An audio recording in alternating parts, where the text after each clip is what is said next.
Oh boy, some leftists online are accusing Sydney Sweeney, an American Eagle, of fascist propaganda. You won't believe this. Okay, so here's what happened. The actress, known for her roles in Euphoria and The White Lotus, launched an ad campaign with clothing brand American Eagle to promote a new line of their jeans.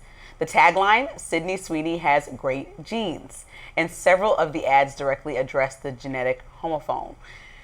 The ads were slammed for, at the very least, being in poor taste. At the most, they were saying they're fascist propaganda with racial undertones. Meanwhile, the ads were praised on the right for marking the end of woke advertising, with Glenn Beck slamming a 2019 ad that featured a plus-size black woman and saying that Sweeney's ad campaign is, quote, directly aimed at American men, the kind of men that everyone has said for the last 10 years should be ashamed of themselves. The actress also promised 100% of the money raised from the Sydney Sweeney jean, a product on the new line that features an embroidered butterfly, will be donated to the crisis text line in honor of domestic violence awareness. That move has also received criticism for the playful and sexual tone of the ad campaign, overshadowing the seriousness of domestic violence. Have you seen this ad? I did, and I really hope that everybody that is so offended has donated to domestic violence or any charity of their liking, let's say even in the last decade, because usually it's like all these critics that really do nothing for any cause but have a criticism for anybody trying to do something. There is a number that pops up specifically to donate to crisis hotlines, and so you're criticizing people for over-sexualizing. Maybe I wouldn't have put that ad together, but I also think it's noble of a company to donate any of its proceeds in this capitalistic America to a charity. And so... Yeah, I don't know who's upset about that. So let's be very clear about what the controversy is, which I think is totally absurd and stupid. Okay, and let's talk about it. Dumbest things I've ever encountered in my life. She said it's voiceover, it's camera shot of her beautiful body and her jeans, saying something about how she has good genes, and she's a very attractive, blonde-haired, blue-eyed woman. And it's spelled like jeans, Gene, crossed out, and then they write, oh, it meant jeans. And they're saying this is they, being some left people online, are saying this is playing into, like, I guess the Aryan race or some Nazi kind of ideal beauty standards in terms of the genetics. This is so stupid.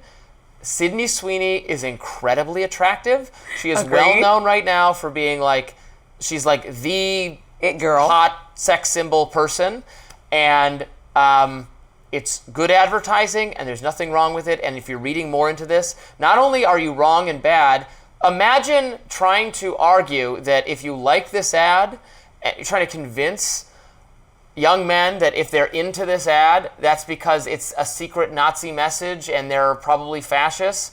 Why would you want to convince people that liking Sydney Sweeney, one of the most admired women from the male perspective there is on Earth right now, that liking her in that way or liking this ad makes you a Nazi? A lot of men are going to say, well, I guess I'm a Nazi then. If that is your line on this. Listen, I'm not really stupid. I'm not that riled up about that. I'm not going to lie. It doesn't personally deeply offend me so much that I'm doing a thesis I'm riled up that people are pretending they're offended. I'm not riled up against your thoughts. Yeah. So I mostly don't think it's that this is overblown. However, I do understand and listen to the perspective of people saying, for years, and this is in the beauty industry and everything, we've had these standards that emphasize and almost overemphasize, considering we're in America. No, a certain kind of beauty. So a white woman with blue eyes. Well, this is overly emphasized, and so that's why we had campaigns where we include women of Indian descent, of American descent, that all live in America, that are Americans, and we show them more in ads like Maybelline and L'Oreal. They didn't used to be very wide-ranging, and beauty is not this objective thing; it's subjective, right? And so everyone has a different person who's the most gorgeous woman, like to them. You know what I mean? Joe Jonas has a different standard of beauty than Justin Bieber. Like, everyone has these different wives and beauty that they love. And so we need to show a variety of women in some of these campaigns. And when you say good genes, it makes it seem like somebody is ultimately superior just because of the race they were born into. And so if we dive into it that way, then people are like, okay, so what's bad genes then? You know, it's just like when we say, oh, she has good hair. It's like, so what's bad hair, right? So then you have to consider who's on the other end of that. And so if you want to be in some thesis paper about this, then yeah, we can dive into the racial implications of ad standards and beauty standards in America. Sure, that's there if you really go looking for it. But I wasn't deeply offended by this ad, but I will tell you why people who have seen a history of this in advertising, like there was a Dove commercial where they were like, cleaning your body. Dove is about cleaning your body. And the woman had on a brown t-shirt, a brown woman, a black woman, took it off and turned into the white lady with the white t-shirt. And that was wildly offensive because it's like, oh, I'm getting clean. Like, it's crazy. Okay, so that sounds offensive. But it was. And that's what I mean. Well, that's what I'm saying to you is that there's been historical errors of people saying that one race is better than the other. And so critics are like, don't do this again. Don't do this again. Yeah, I don't think it's saying that. I don't think when we complain about, so conservatives for the last couple of years have complained about wokeness in advertising. Right. We're not complaining about there being racial diversity. Obviously, there are beautiful men and women of models of every different racial makeup.